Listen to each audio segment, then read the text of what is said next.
اسلام نے مرد کو صرف کمانے والا نہیں بنایا، اسلام نے مرد کو ذمہ دار بنایا ہے۔ جو شوہر ان سنتوں پر عمل کرتا ہے، اس کے گھر میں آوازیں نہیں گونجتی، اس کے گھر میں بد دعا نہیں اٹھتی، اس کے گھر میں بچے ڈرے نہیں رہتے، بلکہ اس کے گھر میں سکون اترتا ہے۔ تو سب سے خطرناک غلطی جو شوہر کرتے ہیں، بہت سے شوہر سمجھتے ہیں بیوی ہے سہ لے گی۔ یاد رکھو، بیوی سہتی نہیں ہے، وہ جمع کرتی ہے۔ وہ جب جمع کیا ہوا درد ایک دن پھوٹتا ہے تو گھر بکھر جاتا ہے۔ تو بیوی کو سدھارنے کی نہیں، سنبھالنے کی ضرورت ہے۔ بیوی کوئی مشین نہیں جسے ٹھیک کیا جائے، وہ دل ہے، اور دل کو پیار سے ہی سنبھالا جاتا ہے۔ اگر آپ چاہتے ہو جھگڑے کم ہو، آوازیں نیچی ہو، بچے خوش ہو اور گھر جنت بنے، تو بیوی کو حکم نہیں، محبت دو۔ ہر فرض اور عشاء بس ایک ہی دعا یہ کیا کریں کہ یا اللہ میرے دل کو سخت نہ بنا، میری بیوی کے لیے نرم بنا دے، اور اس کے دل میں میرے لیے سکون اتار دے۔ تو جس گھر میں بیوی روتی ہے وہاں فرشتے بھی اداس ہو جاتے ہیں، اور جس گھر میں بیوی مسکراتی ہے وہاں اللہ کی رحمت اترتی ہے۔ تو سوچئے آپ کے گھر میں کس طرح کی فضا ہے۔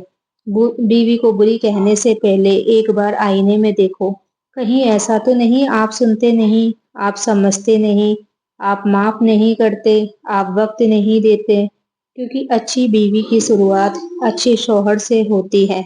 بیوی اس دن بری نہیں بنتی جس دن وہ چلاتی ہے، بیوی اس دن ٹوٹتی ہے جس دن وہ چپ ہو جاتی ہے، کیونکہ چپی کا مطلب ہوتا ہے اب اسے امید نہیں رہی۔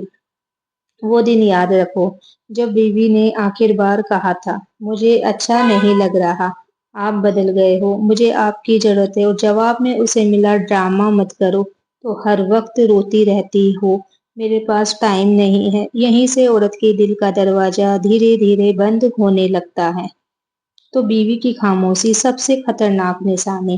بیوی اگر بحث کرنا چھوڑ دے، شکایت کرنا چھوڑ دے، سوال کرنا چھوڑ دے، تو سمجھ لو وہ اب رشتہ بچانے کی کوشش چھوڑ چکی ہے۔ اور یاد رکھو، چلاتی ہوئی بیوی اب بھی امید رکھتی ہے، لیکن خاموش بیوی دل سے جا چکی ہوتی ہے۔ تو اسلام کیا کہتا ہے اس بارے میں؟ اسلام میں عورت کو دل سے توڑنا جسم سے مارنے سے بھی بڑا گناہ ہے، کیونکہ جسم کا زخم تو بھر جاتا ہے لیکن دل کا زخم نسلوں تک چلا جاتا ہے۔ بیوی کا ٹوٹا ہوا دل صرف بیوی کو نہیں، پورے گھر کو توڑ دیتا ہے۔ شوہر کی وہ عادتیں جو بیوی کو بری بنا دیتی ہے، تو آئیے بنا گھمائے سچ بولتے ہیں۔ ہر بات پر تانا دینا، سب کے سامنے نیچا دکھانا، ماں سے برابری کرنا، اس کی تکلیف کو چھوٹا سمجھنا، اس کی خاموشی کا مذاق اڑانا، ان عادتوں سے کوئی بھی عورت کڑوی ہو جاتی ہے۔ تو ایمانداری سے جواب دینا، اگر آپ کی بیٹی کل کسی کے گھر جائے اور اسے وہی سب سہنا پڑے جو آج آپ کی بیوی سہ رہی ہے، تو کیا آپ خوش ہوگے؟ تو یہی سوال ہر شوہر کو خود سے پوچھنا چاہیے۔ تو اس ویڈیو میں کوئی لمبا وظیفہ نہیں ہے، بس ایک دعا ہے، اور دعا یہ ہے یا اللہ مجھے حق سمجھنے والا شوہر بنا، ظلم سمجھنے والا نہیں۔ میری بیوی کو میرے لیے رحمت بنا، اور مجھے اس کے لیے سکون۔ اسے روتے ہوئے پڑھنا، اللہ دل بدل دیتا ہے۔ وہ عورت جو سب سہتی ہے، بیوی مائکے سے دور رہتی ہے، اپنی پہچان چھوڑ دیتی ہے، اپنے سپنے دبا دیتی ہے، اور بدلے میں بس اتنا چاہتی ہے کہ مجھے سمجھ لیا جائے۔ اگر یہ بھی نہ ملے تو وہ اندر ہی اندر خاموش ہو جاتی ہے۔ تو سب سے کڑوا سچ، آج بہت سے مرد کہتے ہیں ہماری بیوی بدل گئی، لیکن کوئی یہ نہیں کہتا شاید ہم اچھے شوہر نہیں بن پائے، کیونکہ خود کو بدلنا دوسرے کو دوش دینے سے زیادہ مشکل ہوتا ہے۔ تو بیوی کو سدھارنے کی کوئی دوا نہیں، لیکن بیوی کو سنبھالنے کے لیے ایک ہی دوا ہے، محبت۔ بیوی جب شادی میں آتی ہے تو سب سے زیادہ دعا اپنے شوہر کے لیے کرتی ہے، اس کی ترقی کی، اس کی صحت کی، اس کی عزت کی۔ لیکن یاد رکھنا، جس دن بیوی نے شوہر کے لیے دعا کرنا چھوڑ دیا، اس دن گھر سے رحمت اٹھ جاتی ہے، اور یہ دن وہ چپ چاپ آتا ہے، کوئی شور نہیں، کوئی جھگڑا نہیں، بس ایک ٹھنڈی خاموشی۔ تو بیوی کیوں بد دعا تک پہنچ جاتی ہے؟ اس سوال سے لوگ ڈرتے ہیں، لیکن سچ جاننا ضروری ہے۔ بیوی بد دعا ایک دو بات پر نہیں دیتی، وہ بد دعا دیتی ہے جب اس کی عزت روز کچلی جائے، اس کی بات ہر بار کاٹی جائے، اس کی ماں ہونے کی قدر نہ ہو، اس کے صبر کا مذاق بنایا جائے، اور پھر ایک دن اس کے دل سے نکلتا ہے کہ یا اللہ اگر میں غلط ہوں تو مجھے سزا دے، اور اگر میں صحیح ہوں تو انصاف کر۔ اور یاد رکھو، مظلوم کی آہ عورت کی ہو یا مرد کی، اللہ اسے ضرور سنتا ہے۔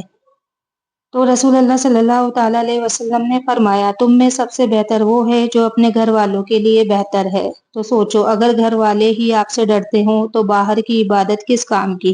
وہ عادت جو گھر کی برکت جلا دیتی ہے۔ بہت سے شوہر بیوی کو ڈرا کر رکھتے ہیں، اونچی آواز، دھمکی، چھوڑ دینے کی بات، دوسری شادی کا ڈر۔ تو یاد رکھو، ڈرنے سے چلنے والا رشتہ زیادہ دن نہیں چلتا۔ ڈر بیوی کو وفادار نہیں، خاموش بنا دیتا ہے۔ تو بیوی کو قابو نہیں، قریب کرو۔ بیوی کو کنٹرول کرنے کی کوئی ضرورت نہیں، اسے بس اپنا محسوس کراؤ۔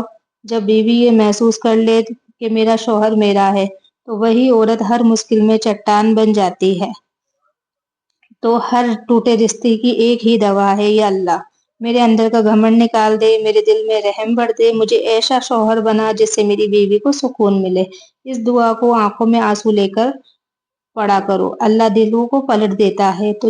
تو آج کے لیے اتنا ہی۔ ویڈیو اچھی لگی ہو تو ویڈیو کو لائک، شیئر، کمنٹ ضرور کریں۔ ملتے ہیں اگلی ویڈیو میں، تب تک کے لیے اللہ حافظ۔ دعاؤں میں یاد رکھنا اور آپ لوگ اپنا خیال رکھنا۔